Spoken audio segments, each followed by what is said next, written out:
It's Marcus Firegone here, And Sweet JP, with the 17th episode of Friday Night Street Racing.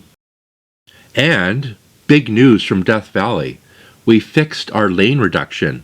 We now have 2 full lanes all the way down. Check it out.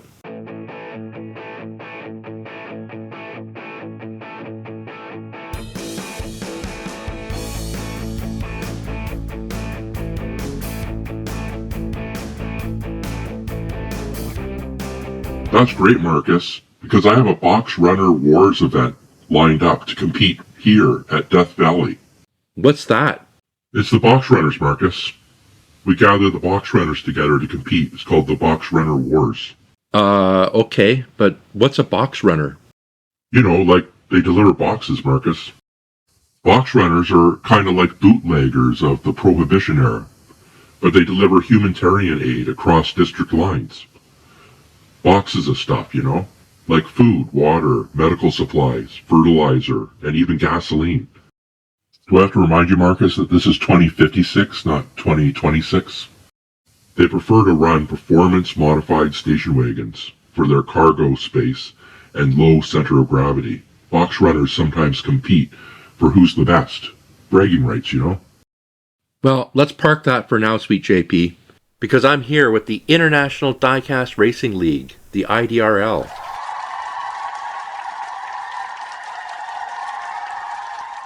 Wait, I thought that died a long time ago, Marcus. It stalled several times, Sweet JP, but it never died. It never got cancelled. It's actually run every year since 2023, with so far a total of 24 videos. We actually had a staggering 72 drivers enter this event. I got bogged down just trying to qualify them all. By the time we got rolling, Diecast Dude Racing was out, and we had to find another track to go to.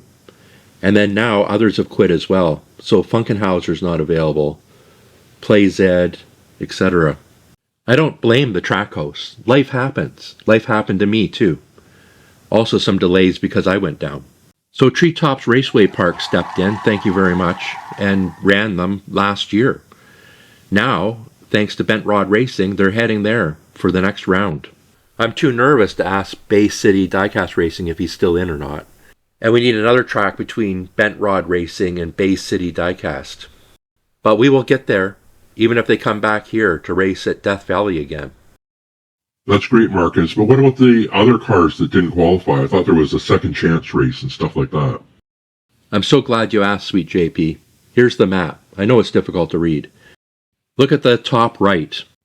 I think you mean left, Marcus. Top left. 48 cars qualified for the main event, the Sportsman Cup World Tour.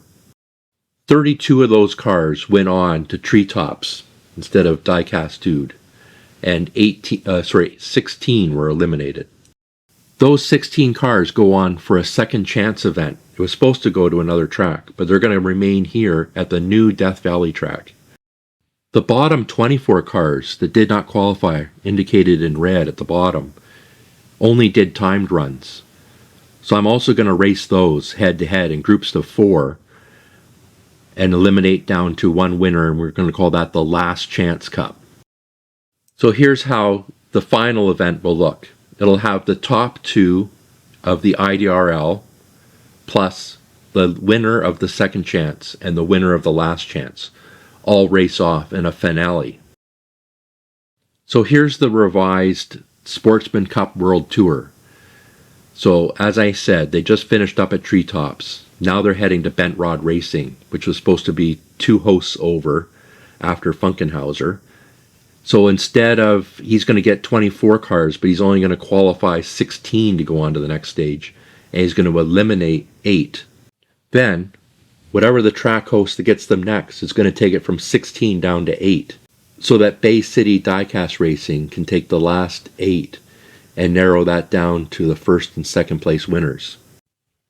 Wow, that looks like a disaster, Marcus. Looks like most of the events are being run here on our own track. Yes, it is, Sweet JP. The first IDRL that we ran, we actually published all the race videos between the Canadian Thanksgiving and the US Thanksgiving in 2022. That year we had 48 entries, and we were able to run them across 3 countries in that period of time. It was quite fantastic. Anyway, the show must go on. Here's the lineup of all 72 cars. The first group in blue is the 32 cars that qualified for the IDRL Sportsman Cup. I'm not seeing anything, Marcus. Do you have a chart for that?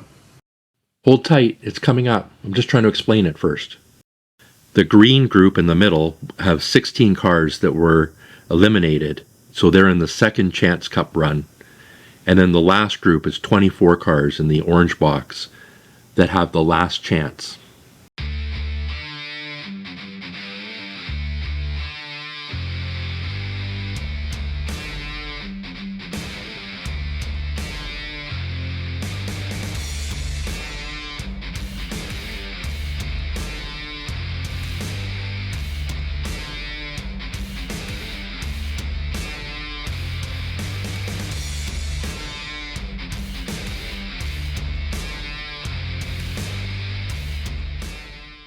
Was I supposed to be able to read any of that, Marcus? It was too small and too much information. Chris Hood must be freaking out. Calm down, sweet JP. Maybe you need a bigger screen, and you can pause.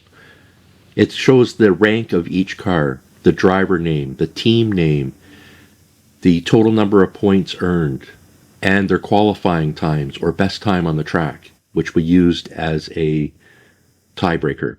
So here we are, sweet JP, with the 16 second chance cars. So they ranked from 33 to 48. Wow, some real awesome cars here, Marcus. Yeah, well, you know, sweet JP, we were trying to pick up where Dirtus left off in 2021. Whoa there, Marcus. Legally, we can't say that name. What, Dirtus? That was the Diecast International Racing Series. I actually participated in that one. Had 32 cars. They had 63 entries, Marcus. 32 of them qualified to compete. You weren't in the 32 qualifiers. Yes, that's right, sweet JP. I felt it was real important to have a series like that helped builders rank themselves as to how well they do at modifying cars. Yeah, well, I don't think our viewers are here to hear you ramble on. Let's get to some real racing. Okay, you got it. First up is Triple B of Cheap Thrills Racing, car number 44, currently ranked 33. That's fantastic. That's an awesome car. Triple B's been looking forward to seeing that run again. Raw Sungod of Raw Sungod Racing, number 79, ranks 37. Mick Miles of Milestone Racing, number 8, ranks 41. And Dirtus of Ragtag Racing, number 220, ranks 45th. And just one last thing. Please see the links below for the links to the 2021 DRS and the 2022 IDRL playlists. As well, I have a link to the IDRL 2.0 playlist. Round 1, Group 1 of 4, and it's Triple B in the inside lane. Actually, Marcus, when the extra lane was added, we balanced out the times, and it's pretty much even. A slight advantage, actually, to the outside lane. Wow, look at that. They come down side by side, and Dirtus pulls into the lead. And it's Dirtus for the win. 6.695 seconds. Let's see that again, Marcus. Okay, here they are coming down 2 lanes side by side. Triple B and Mick Miles is swapping paint there. Mick Miles ends up losing control. It looks like Raw Sungod does a somersault there, but still finishes. And look at that, Mick Miles catches up to Triple B, goes for a pass right at the finish line. Doesn't make it. That's 5 points for Dirtus for coming in first, and a time of 6.695 seconds. The time will be used as a tiebreaker. Triple B with 3 points, Raw Sungod with 1 point, Mick Miles with 2 points. Second run, and we rotate.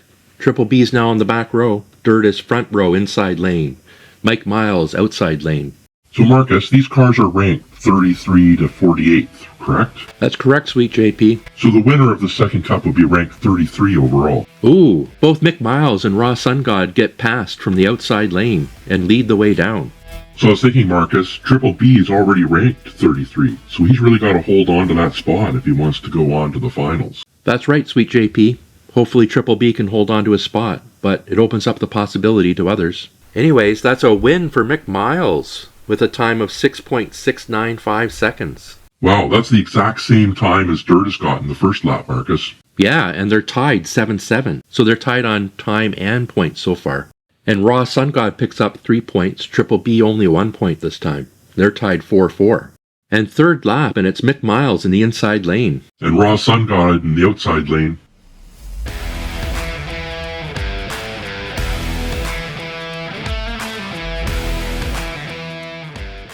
Mick Miles comes out of the 2 lanes in the lead. There's a scuffle in the corner of champions, and Dirtus crashes after the finish line. 6.546 seconds for Mick Miles. Let's see that finish. Raw Sungod, Triple B, and Dirtus in second, third, and fourth. That's the second win for Mick Miles, another 5 points, and a new fast time of 6.546 seconds. 3 points for Raw Sungod, 2 points for Triple B, and 1 point for Dirtus. The top car moves on to round 2, and Mick Miles has a commanding lead with 12 points already. 8 points for Dirtus, 7 points for Raw Sungod, and 6 points for Triple B. Here's Triple B's chance to make it up. He's on the outside lane, and then Raw Sungod's on the inside lane.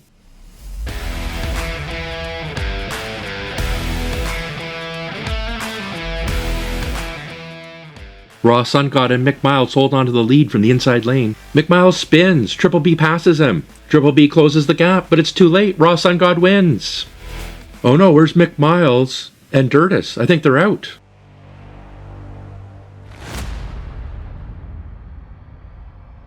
There's Mick Miles. Oh no.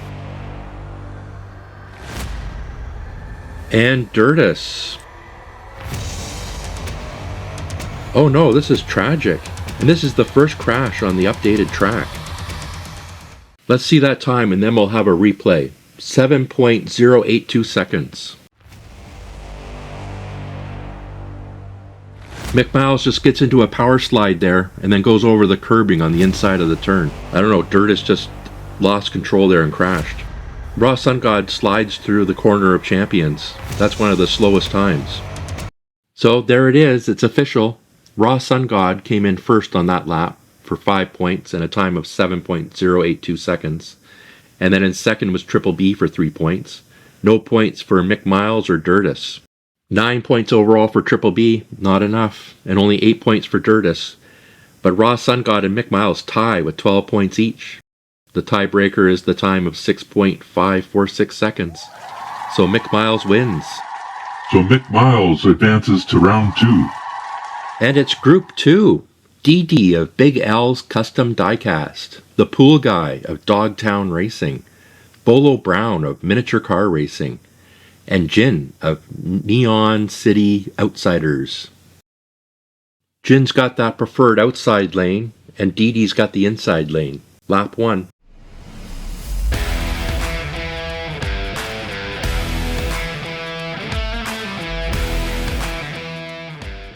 Jin leads the way coming out of the 2 lanes. Oh, they're all grouped together in the corner of champions. Too close to call. 6.911 seconds. DD goes for an outside pass coming up to the corner.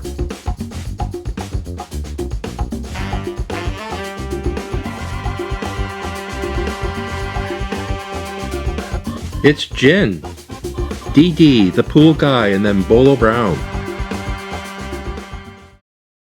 Jin scores the win. That's 5 points, plus sets a time of 6.911 seconds. In second is DD with 3 points, then the Pool Guy with 2 points, Bolo Brown with 1 point. Let's go to run 2.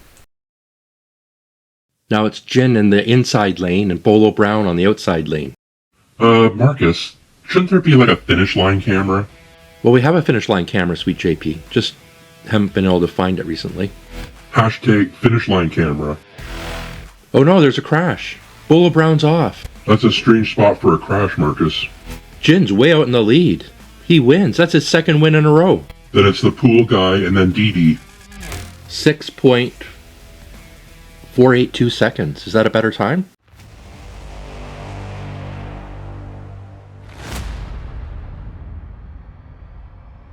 DD's on his roof. Let's see the replay, see what happened there.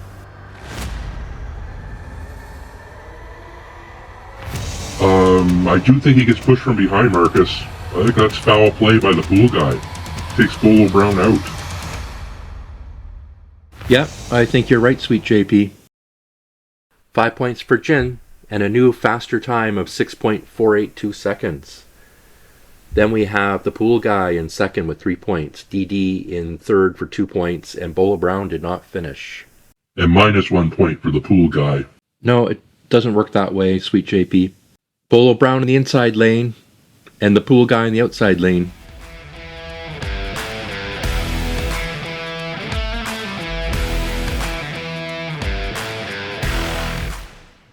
Jin and the pool guy collide coming out of the two lanes. They swap paint. Jin pulls into the lead.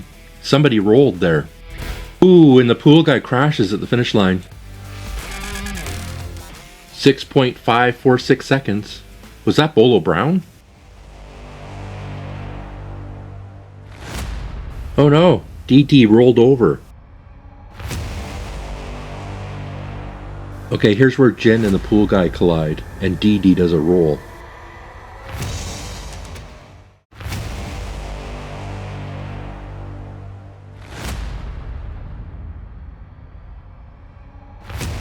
Now let's see that finish line crash. Nice spin by Jin there. It's like Jin knew that was going to happen, Marcus. Wanted to watch it play out. The pool guy gets up on the curbing by the control tower and almost hits the box runner there, and then flips on the finish line. I think he was aiming for Mick Miles there, Marcus. You know, take out the competition. No facts there, sweet JP. Anyway, coming in first is Bolo Brown with 5 points, puts him up to a total of 6. It doesn't set a new faster time though. And then in second is Jin with 3 points. The pool guy 2 points, and no points for DD. Jin still dominant lead with 13 points going into the last run. DD and the pool guy are on the front row, and that's Jen in the back corner. Marcus, if my math is right, hasn't Jin already won? If the pool guy's in second place with 7 points, and even if he wins here, that's only 12 points, and Jen already has 13. Okay, well, let's not jinx it. People don't like it when you jinx their run. There's a crash. I think it's Bolo Brown. Yeah, it's Bolo Brown. And it's the pool guy, followed by Jen, and then DD. Oh no, DD crashes at the end. 6.697 seconds.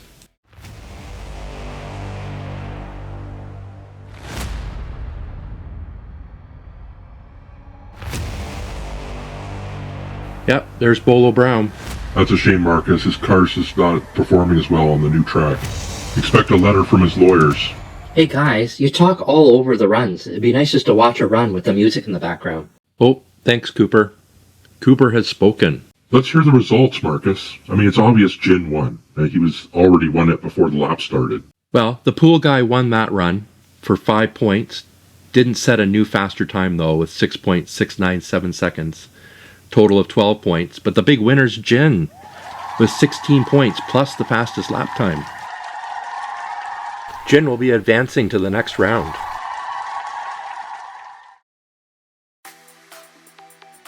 Aren't you going to say something here, Marcus?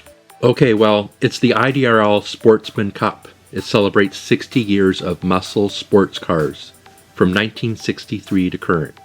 Yes, that's a little bit more than 60 years now. But definitely not that new Ferrari EV that they just announced. Yes, and all participants, Marcus, are between the weight of 50 and 60 grams. And now World Tours, just Canada and the United States. Just a clarification there.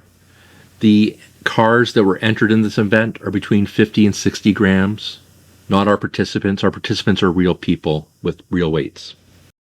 And we're on to Group 3. It's car number 34, Farrell Patrick of Farrell Mods. And then car 81, Fractal Panda of Fractal Panda Diecast Racing. Car number 01, Cousin Ricky of Funkhouser Diecast Racing. Is that the same Funkhouser we weren't able to go to his track with the IDRL? Yes, it is, sweet JP. If this was Blue Line Racing, he would have taken a hammer to his car already. No, sweet JP, I'm not going to wreck somebody's car. I don't have anything against Funkhouser. Funkhouser was a great track, and I hope he gets things back together again. And where was I? Oh yeah, John Receveur of Jack, John, and Katie Racing, car number 84. Okay, they're lined up ready to go for lap 1. with Feral Patrick on the inside lane and John Receveur on the outside lane. Now, let's try to be quiet. You mean like no commentary on this lap, Marcus?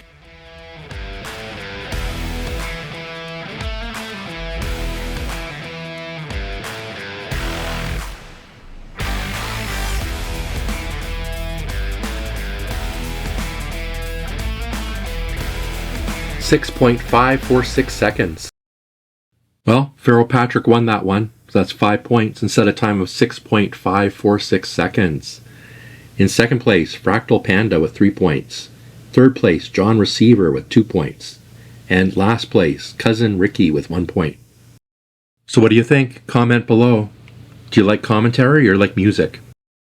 Now it's John Receveur in the inside lane, and Cousin Ricky, whose car we didn't crush, in the outside lane.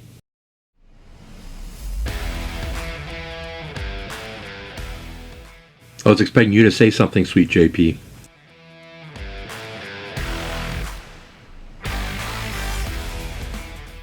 Cousin Ricky's on 2 wheels. John Receveur crashes. Cousin Ricky wins. 6.654 seconds.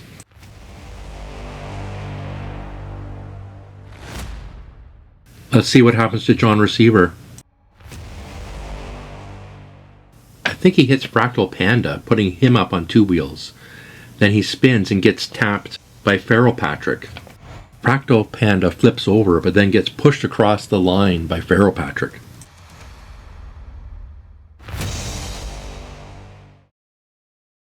So that's 5 points for Cousin Ricky for the win, but not a faster time. And then in second place, Fractal Panda with 3 points, even though he was on his roof. And third place for 2 points is Feral Patrick. And John Receveur unfortunately scores no points on this run. That leaves Fractal Panda and Cousin Ricky tied with 6 points, and Feral Patrick in the lead with 7 points. Cousin Ricky inside lane, Feral Patrick outside lane.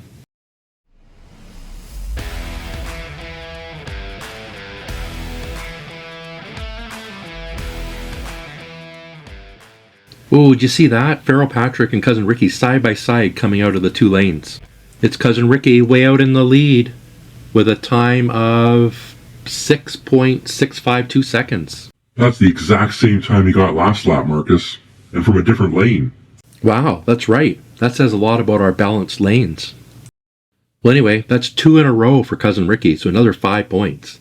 But Feral Patrick still has the fastest time. Second place, Fractal Panda with 3 points, Feral Patrick with 2 points in second, and last place is John Receveur with 1 point. As we head into the last lap, it's Cousin Ricky in the lead with 11 points, Fractal Panda with 9 points, then Feral Patrick with 8, and John Receveur with just 3 points. Doesn't look good though, because Cousin Ricky's in the back row behind Fractal Panda, so Fractal Panda's got a good shot at this. And Feral Patrick has that outside lane. I still think there's an advantage to that lane.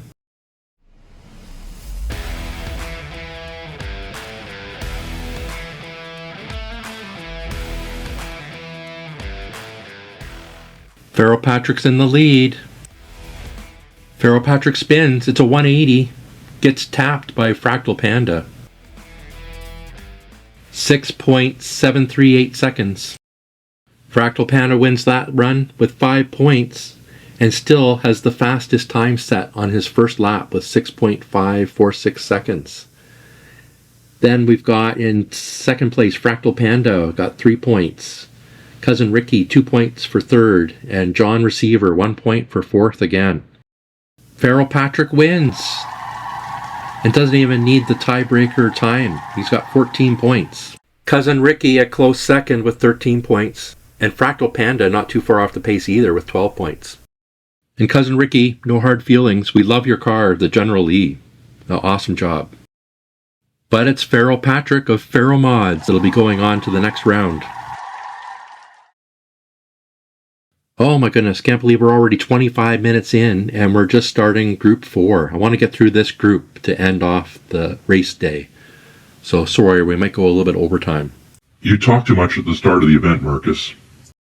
Let's introduce the last group. We got car number 70, Niki Chicki of Rapid Badger Racing. Car number 69, everybody recognizes this one, Arlo of Arlo Racing. And number 35, Woodgrain of NG Drive Team. And last but not least, number 32, Wes Coasin of Miniature Car Racing. Oh yeah, I remember Chicki's car.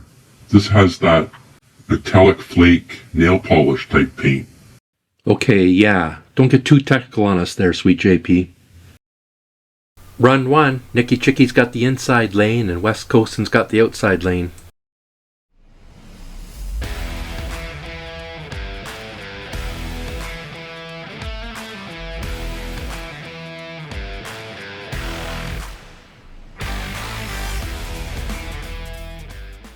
Arlo spins around.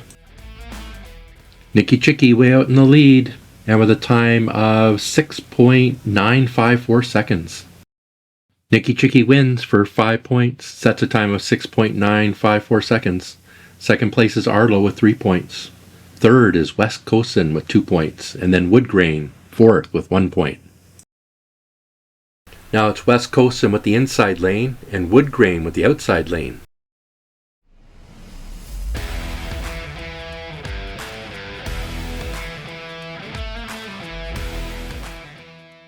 Wes Coasin takes the lead. Whoa, he has trouble with the curbing. That was almost a crash. Amazing driving skill right there, Marcus, to hold that together. 6.675. Wes Coasin, 5 points and a new faster time of 6.675. Second place, Woodgrain with 3 points. Arlo, third place with 2 points. And Chicki, fourth place with 1 point. Woodgrain inside lane and Arlo on the outside lane.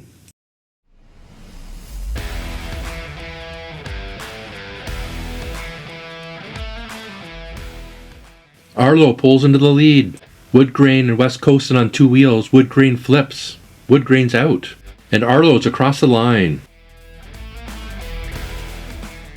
6.375 seconds. That's a fast time. Marcus, remember Farrell Patrick was here for the Gumball 3000 as well, and he set the fastest time of 6.459 seconds.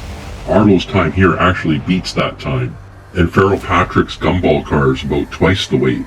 That's right. Wow, that's an incredible time that he got. Well, there's Woodgrain on his roof.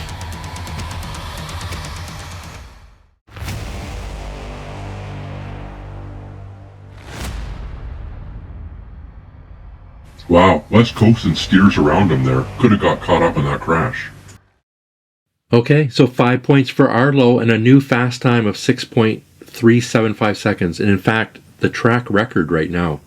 And then in second place, Wes Coasin, 3 points. And Chicki, third place with 2 points. It's Arlo and Wes Coasin tied with 10 points. And then Chicki's got 8, and we're doing the last run. Who's going to be the fourth car that's going to advance to the next round? And it's Arlo on the inside lane, Chicki on the outside lane. Chicki's got the advantage of the lane. Here we go, last run of the day.